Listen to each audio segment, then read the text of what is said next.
है तो morning walk की है, मॉर्निंग वॉक के साथ साथ मॉर्निंग टॉक की है। निश्चित तौर पर जब योजनाओं का क्रियान्वयन होता है, इसी चैम्बरों में बैठकर योजनाएं बनती हैं, तो कहीं ना कहीं सवाल भी उठते हैं। लेकिन गांव में हर व्यक्ति से जब पूछा जाता है कि योजना में किस तरह का लाभ मिल रहा है, आपने इस योजना का लाभ लिया है नहीं लिया है, तो क्रियान्विति सही मायने में नजर आती है। कहा जाता है मुख्यमंत्री महोदय कि गाँव का विकास, निश्चित तौर पर कहा जा सकता है कि भारत का विकास गाँव के विकास से बढ़ता है। कैसे देखते हैं आप इस यात्रा को? देखिए, एक तो सबसे पहली बात यह है, चाहे वो केंद्र से या राज्य से जो भी योजना आती है वो ग्राम पंचायत के माध्यम से या निकाय के माध्यम से वो नीचे तक पहुंचती है। हम चाहते हैं कि उन योजनाओं का पूरा लाभ हमारे गांव को मिले। दूसरा, हमारा गरीब कल्याण की योजनाओं का लाभ पूरे गांव को मिले। कहने को बहुत छोटा होता है, जैसे प्रधानमंत्री स्वनिधि योजना है, पहले 10,000 मिलते थे, अब उसमें 15,000 मिलते हैं। लेकिन वो दिहाड़ी पर काम करने वाला मेरा जो भाई है, डेली कमाता है, डेली खाता है, उसके लिए वो 15,000 रुपये बहुत हैं। कोई भी काम करता है, और 15,000 रुपये जब वो उसको मिल जाएंगे तो 3 महीने बाद उसको 30,000 रुपये मिलेंगे। उसके 3 महीने बाद अगर उसको पैसा जमा कराएगा तो उसको 50,000 रुपये मिलेंगे। आदमी के जीवन में बदलाव लाने के लिए आर्थिक संबल बहुत आवश्यक है। इसलिए हमारे देश के यशस्वी प्रधानमंत्री नरेंद्र मोदी जी कहते हैं कि हमारा किसान हो, महिला हो, युवा हो, मजदूर हो, उसके लिए आर्थिक संबल देने के लिए हमारी इन योजनाओं का फायदा आम जन तक पहुंचे, जिससे उसका जीवन सुखी हो, समृद्ध हो।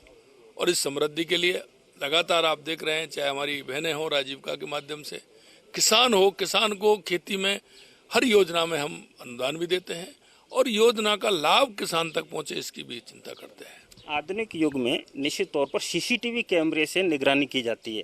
पुराने जमाने में गांव की चौपाल पे बुजुर्ग बैठता था, उसको एक एक चीज़ का ध्यान होता था, और स्वाभाविक तौर पर आज उन्हीं बुजुर्गों से आपने बात की है, निश्चित तौर पर नब्ज टटोलने की कोशिश की है। क्या मान के चलते हैं बुजुर्गों से जो बात की गई है उससे क्या निकल करके सामने आया?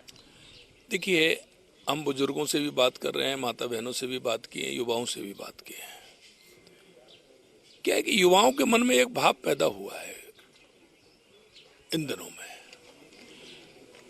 क्योंकि हमेशा खेती को उत्तम मानते थे। पहले स्थान पर खेती होती थी, दूसरे स्थान पर व्यापार होता था, तीसरे स्थान पर चाकरी होती थी, यानी नौकरी होती थी।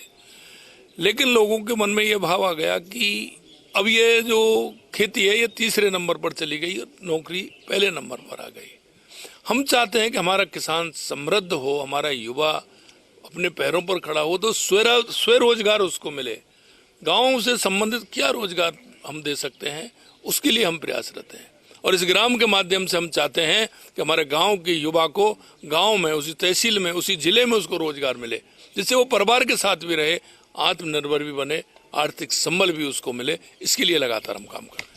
तो मुख्यमंत्री साफ शब्दों में कह रहे हैं कि जिस तरह से गांव का युवा निश्चित तौर पर जब आगे बढ़ेगा तो विकास होगा। हमारे साथ हैं सांसद सीपी जोशी, जानने की कोशिश करेंगे जिस तरह का विकास चल रहा है और निश्चित तौर पर जिस तरह के प्रयास हो रहे हैं, ये काबिल तारीफ है। और उन्होंने न सिर्फ बुजुर्गों से बात की है, युवाओं से बात की है, लोगों से बात की है, और उसका लबो लुआब निकल कर के सामने आता है कि मुख्यमंत्री चाहते हैं कि जो तस्वीर होनी चाहिए राजस्थान की, वो निश्चित तौर पर जो गाँव में है, राजस्थान में विकास जब गाँव का होगा तो राजस्थान का विकास होगा। और यही कारण है कि उस तस्वीर को मुख्यमंत्री अपनी आंखों से देख रहे हैं। जिस तरह से मुख्यमंत्री का विकास चौपाल कार्यक्रम जो है, ग्रामीण विकास चौपाल कार्यक्रम, आने वाले कल में इसके क्या मायने सामने आते हैं, निश्चित तौर पर कहा जा सकता है कि मील का पत्थर साबित होगा। कैमरा पर्सन भवानी जोशी के साथ PK Agarwal, First India News, Bambori, Pratapgarh.